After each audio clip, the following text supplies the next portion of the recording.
দেখি শুনি, স্মৃতিতে জমা রাখি আগামী প্রজন্মের জন্য। বিশ্বাস রাখি শুকনো ডালের ঘর্ষণে আগুন জ্বলবেই। ভবিষ্যৎকে জানার জন্য আমাদের অতীত জানা প্রয়োজন। ইতিহাস আজীবন কথা বলে, ইতিহাস মানুষকে ভাবায়, তাড়িত করে। প্রতিদিনের উল্লেখযোগ্য ঘটনা কালক্রমে রূপ নেয় ইতিহাসে। সেসব ঘটনায় ইতিহাসে স্থান পায়। যা কিছু ভালো, যা কিছু প্রথম, যা কিছু মানব সভ্যতার অভিশাপ আশীর্বাদ, তাই ইতিহাসের দিনপুঞ্জি মানুষের কাছে সবসময় গুরুত্ব বহন করে। এই গুরুত্বের কথা মাথায় রেখেই ভ্রমণ পিপাসু আজকের পর্বে দেখবেন আহসান মঞ্জিলের গৌরবময় ইতিহাস ও স্থাপত্য কলা, কিভাবে আসবেন, সময়সূচি ও খরচ সহ ভ্রমণের সকল খুঁটিনাটি তথ্য।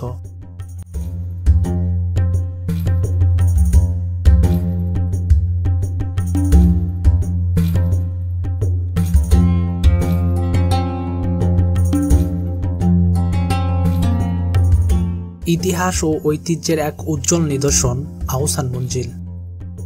ঢাকার নওয়াব পরিবারের প্রধান আবাসস্থল ছিল এটি, যা ইতিহাসের একটি জ্যান্ত প্রতীক হিসেবে পুরান ঢাকার বুকে আজও মাথা উঁচু করে দাঁড়িয়ে আছে।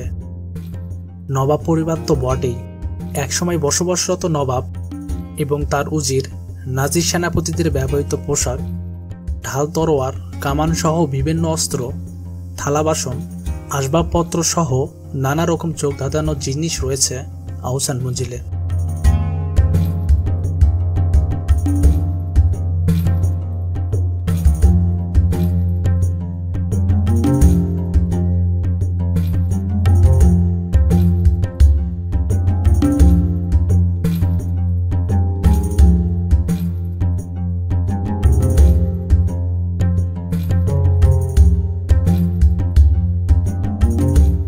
কিভাবে যাবেন আহসান মঞ্জিলে?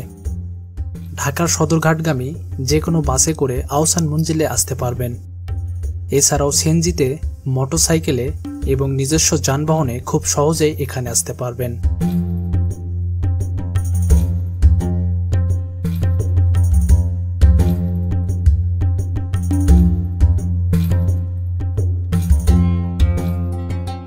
আহসান মঞ্জিল প্রতি শনিবার থেকে বুধবার সকাল 10টা থেকে সন্ধ্যা 6টা পর্যন্ত খোলা থাকে।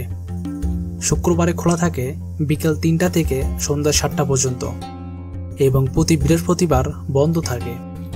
আহসান মঞ্জিল বন্ধ হওয়ার 1 ঘন্টা আগে টিকিট বিক্রি বন্ধ হয়।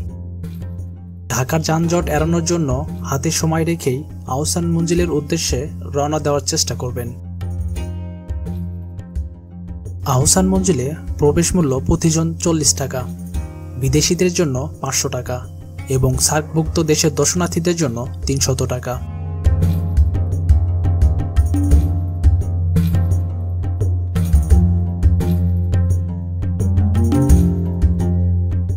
চলুন এবার জেনে নেওয়া যাক আহসান মঞ্জিলের ইতিহাস। আহসান মঞ্জিল পুরান ঢাকার ইসলামপুরের কুমারটুলি এলাকায় বুড়িগঙ্গা নদীর তীরে অবস্থিত। এটি পূর্বে ছিল ঢাকার নবাবদের আবাসিক প্রাসাদ ও জমিদারির সদর কাছারি। বর্তমানে এটি জাদুঘর হিসেবে ব্যবহৃত হচ্ছে।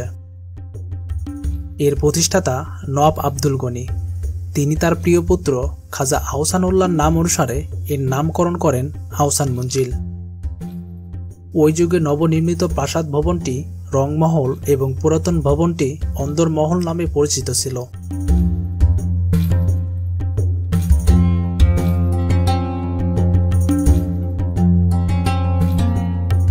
1859 খ্রিস্টাব্দে আহসান মঞ্জিলের নির্মাণ কাজ শুরু হয়ে 1872 খ্রিস্টাব্দে তা শেষ হয়।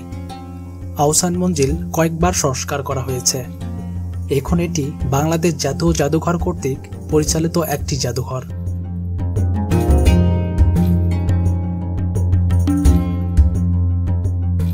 অষ্টাদশ শতাব্দীর মাঝামাঝি সময়ে জামালপুর পরগনার জমিদার শেখ এনায়েতুল্লাহ আহসান মঞ্জিলের বর্তমান স্থান রংমহল নামে একটি প্রমোদ ভবন তৈরি করেন। পরবর্তীতে তার পুত্র শেখ মতিউল্লাহ রংমহলটি ফরাসি বণিকদের কাছে বিক্রি করে দেন।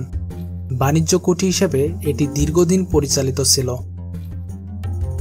এরপর 1830 সালে বেগম বাজারে বসবাসকারী নওয়াব আব্দুল গনির পিতা খাজা আমিনুল্লাহ এটি কিনে বসবাস শুরু করেন।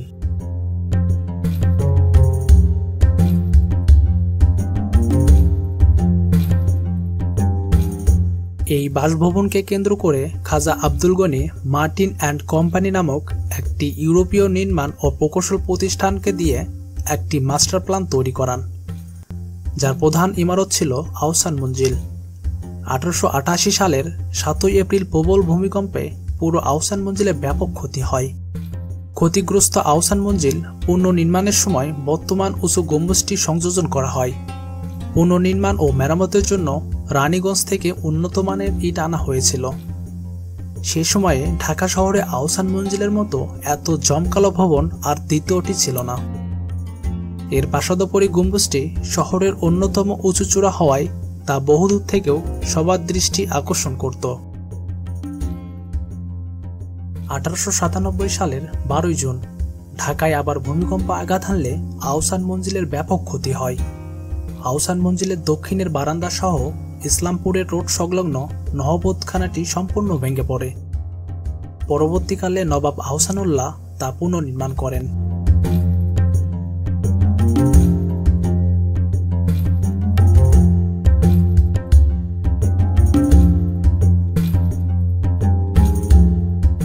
স্বাধীনতার পর অযত্ন আর অব্যবহারে আহসান মঞ্জিল ধ্বংসের দ্বার প্রান্তে পৌঁছে, যার কারণে 1974 সালে নওয়াব পরিবারের উত্তরসূরিরা আহসান মঞ্জিল নিলামে বিক্রির পরিকল্পনা করেন। সরকারের ভূমি প্রশাসন নিলাম বিক্রির প্রস্তাবটি চূড়ান্ত অনুমোদনের জন্য তৎকালীন প্রধানমন্ত্রীর কাছে পেশ করেন, কিন্তু প্রধানমন্ত্রী আহসান মঞ্জিলের স্থাপত্য সৌন্দর্য ও ঐতিহাসিক গুরুত্ব উপলব্ধি করে এটি নিলামে বিক্রির প্রস্তাব নাকচ করে দেন। তার ওই পরিপ্রেক্ষিতে বুড়িগঙ্গা নদীর তীরে মাথা উঁচু করে দাঁড়িয়ে থাকা আহসান মঞ্জিল দেশের ইতিহাস ও ঐতিহ্য বহন করে দেশ ও দেশের বাইরের দর্শনার্থীদের ভীষণভাবে আকর্ষণ করে।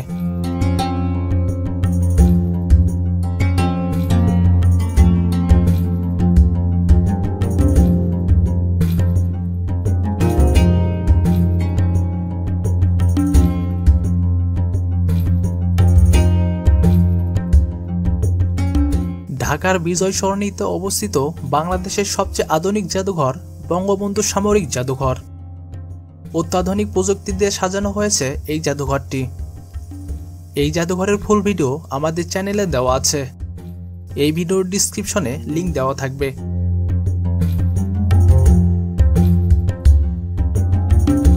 আহসান মঞ্জিল নিয়ে আরও কোনো প্রশ্ন থাকলে আমাদের কমেন্ট করে জানান।